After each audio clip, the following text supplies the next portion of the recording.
Hello, everyone, and welcome to class. Today, we'll be talking about different ways to raise funds for your business. Please do well to stay tuned to the end, and I look forward to your questions immediately after this class. Number one way people um, raise funds for their business is through bootstrap from sales. Yes, they use the profit from previous cohorts or previous sales to fund other sales and other business activities. So by so doing, there's no way you get to say that there's no money at all. No, at least there'll be something, no matter how little. That means you will have to consciously set apart a part of your earning, your profit consistently to help you reinvest into the business. Yes. And for certain people who start out on business having another job they do, maybe 9 to 5, and then you're also doing a business, it's okay, you set up a part consistently, right? To reinvest into the business later. So that's how your business keep growing. That's how your business keep growing. Then number two, family and friends. Some people borrow from family and friends who trust them. They keep it clean with terms, interest, and repayment dates, right? Borrow me 200,000 naira. I will pay 220,000 naira by the end of the year. There's an agreement. There's a third party in the agreement, and you also play your part to see that you refund that money, right? You refund that money as at when you said you return it to keep your trust factor intact for next time, right? So pre-orders and early bets. That's another way people raise money. Like I'm selling a course. Pre-order is opened for just let's say 10,000 naira. Make your payment, and once we launch, you'll be the first set of people who get the course, who get access to the course, or who gets the course material, who gets the information about the course, right? If it's a physical course, so that you attend. Do you understand? So you can do pre-orders and don't feel guilty. You don't feel like you're a bad person for doing that. That's why you have to consistently first build trust. Let people trust you. Then it's easier for them to release their money to you that you will get back to them on. Number four, partnership and sponsorship. Approach companies, right? For instance, you want to run an event, or you want to run a free training, or you want to run even a paid training. You want to teach people for free, right? Approach people. A gas company, please, we're trying to empower people. And there's no way you will do an empowerment program and not get, no matter how little the token, we need your partnership. Go and meet another company that's maybe selling flour. We need your partnership. Go and meet the one selling butter. We need your partnership. Partnership like that helps a long way, so that the burden is not just on only you. Now, the cost is supposed to be 50,000 normally. You now reduce to 20,000 naira, or maybe reduce for 40,000 naira.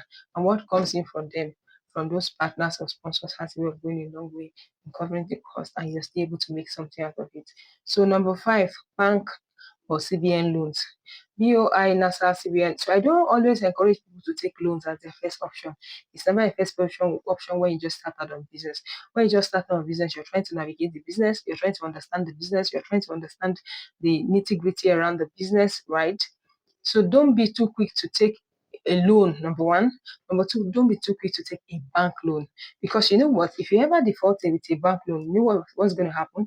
Whatever properties you have that you give as a collateral, they're going to sell it. They're going to say, if you don't have a collateral, right? If it's a friend's collateral you use, you're going to ruin that relationship. Some people go to jail because they take a loan. So you don't have to your risk appetite must be high, yes, but in your first years of starting, you're still trying to navigate the business arena. In fact, your business arena, you're still trying to understand how this business run, the kind of people you can work with, people you can trust on certain things, and all of that.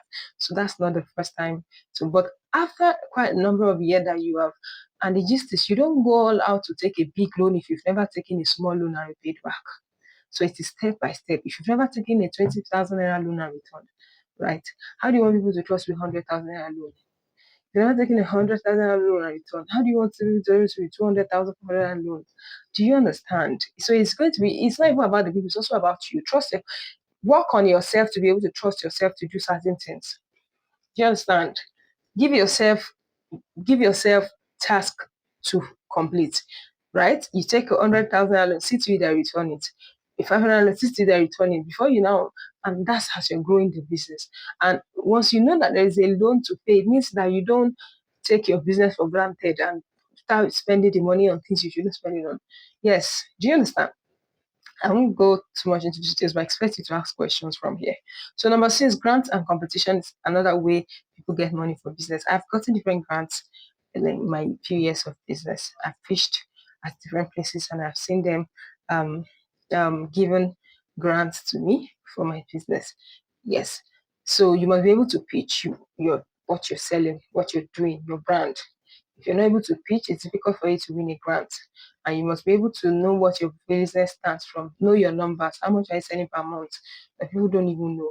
The Antonio Alumni Foundation, for instance, in its foundation, you can win a grant. Do you understand?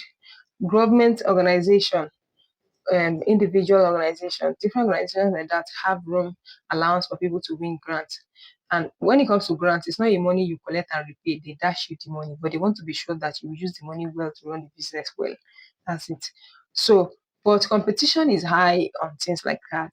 So you must be meticulous with your own pitch, right? And you must do the extra to expect such an advantage, right? And you must be able to train or practice well enough to fill their criteria. So another thing is number seven, angel investors. Angel investors,